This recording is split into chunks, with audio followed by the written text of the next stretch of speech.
Good morning friends, welcome all of you. ഇന്ന് ഞാൻ പറയുന്നത് ഒരു ചെറിയ വിഷയത്തെക്കുറിച്ചാണ്. നമ്മുടെ സ്വകാര്യ ആശുപത്രികളിലെ ഡോക്ടർമാർ മരുന്ന് കമ്പനികളുടെ ഏജൻറ്റുമാരാണോ എന്ന് തികച്ചും സംശയിക്കേണ്ടിയിരിക്കുകയാണ്. കാരണമെന്ന് പറയുമ്പോൾ എനിക്ക് BP, ഷുഗർ, കൊളസ്ട്രോൾ തുടങ്ങിയ അസുഖങ്ങളൊക്കെ ഉണ്ട്.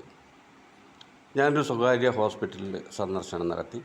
അവിടെ നിന്നും ടാബ്ലറ്റെക്കുറിച്ച് തന്നു കഴിക്കുന്നുണ്ട്. തുടക്കത്തിൽ ഇവയൊക്കെ നല്ലതുപോലെ കൂടിയ ഒരവസ്ഥയിലായിരുന്നു ഞാൻ ഡോക്ടറെ കാണുമ്പോൾ, ഒരു 3-4 വർഷങ്ങൾക്ക് മുമ്പ്. പക്ഷേ അതിനുശേഷം മെല്ലെ മെല്ലെ ഇവയൊക്കെ നല്ലപോലെ കുറഞ്ഞു. പിന്നീടുള്ള ടെസ്റ്റുകളും റിസൾട്ടുകളും ഒക്കെ കുറഞ്ഞ രീതിയിൽ തന്നെ തുടരുകയാണ്. അപ്പോൾ ഞാൻ ഡോക്ടറോട് ആവശ്യപ്പെട്ടത്, എൻ്റെ BPയും ഷുഗറും കൊളസ്ട്രോളും ഒക്കെ കുറഞ്ഞിട്ടുണ്ടല്ലോ, കഴിച്ചുകൊണ്ടിരിക്കുന്ന ടാബ്ലറ്റുകളിൽ കുറവ് വരുത്തിക്കൂടെ? അപ്പോൾ ഡോക്ടർ വളരെ ആത്മാർത്ഥമായി പറഞ്ഞ ഒരു മറുപടി, ഈ ടാബ്ലറ്റ് എല്ലാം കഴിക്കുന്നത് കൊണ്ടാണ് നിങ്ങളുടെ ഈ അസുഖങ്ങളൊക്കെ കുറഞ്ഞേക്കുന്നത്. പക്ഷേ എനിക്കത് അത്രയ്ക്ക് അങ്ങോട്ട് വിശ്വസിക്കാൻ ബുദ്ധിമുട്ടാണ്. കാരണം ഈ ഡോക്ടർമാർ ചെയ്യുന്നത് ആദ്യമേ തന്നെ അധിക ഡോസായിട്ടുള്ള ഗുളികകൾ നമ്മളെ മേൽ അടിച്ചേൽപ്പിക്കുകയാണ്. എന്നിട്ട് ആണ് അവരിത് പറയുന്നത്. അപ്പോൾ ഒരിക്കലും അവർ നമുക്ക് തന്ന ടാബ്ലറ്റുകളെ അളവോ എണ്ണമോ കുറയ്ക്കാൻ ഒരു കാരണവശാലും തയ്യാറാവുന്നില്ല. അപ്പോൾ സ്വാഭാവികമായും ഒരു സംശയം, ഇവരൊക്കെ മരുന്ന് കമ്പനികളുടെ ഏജൻറ്റുമാരല്ലേ എന്ന്. എൻ്റെ ഒരു സംശയമാണ്, എൻ്റെ ചെറിയ ബുദ്ധിയിൽ എനിക്ക് തോന്നിയ സംശയങ്ങൾ മാത്രമാണിത്. ആയിരിക്കാം ഒരു പക്ഷേ, കാരണം ഞാൻ MBBS ഒന്നും പഠിച്ചിട്ടില്ലല്ലോ. എന്നാൽ നമുക്ക് തിരിച്ച് ഗവൺമെൻറ് ഹോസ്പിറ്റലിലേക്ക് പോകാമെന്ന് വിചാരിക്കാം. അവിടുത്തെ തിരക്കുകൊണ്ടാവാം, എന്തുകൊണ്ടായാലും നമ്മൾ അസുഖത്തെക്കുറിച്ച് അന്വേഷിക്കുവാനോ അതിന് ടെസ്റ്റ് ചെയ്ത് എൻ്റെ റിസൾട്ടുകൾ കാണുവാനോ ഒന്നും അവർക്ക്, തിരക്കിൻ്റെ തന്നെ എന്ന് പറയാം, അവർക്ക് താല്പര്യവും കുറവാണ്. പ്രത്യേകിച്ചും ഞങ്ങൾ ഹോസ്പിറ്റലിൽ പോയി കൺസൾട്ട് ചെയ്താൽ.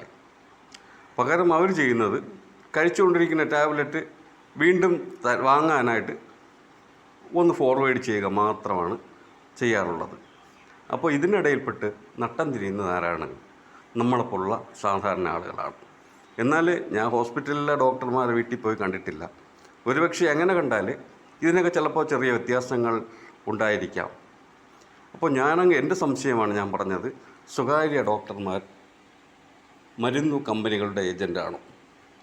മരുന്നിൻ്റെ ഗുണനിലവാരത്തെക്കുറിച്ചൊക്കെ ഞാൻ മുമ്പ് ഒരു വീഡിയോയിൽ പറഞ്ഞിട്ടുണ്ട്. അത് നിങ്ങൾ പലരും കണ്ടിട്ടുണ്ടായിരിക്കും, അല്ലെങ്കിൽ വീണ്ടും ഒരിക്കൽ കൂടെ കാണുക.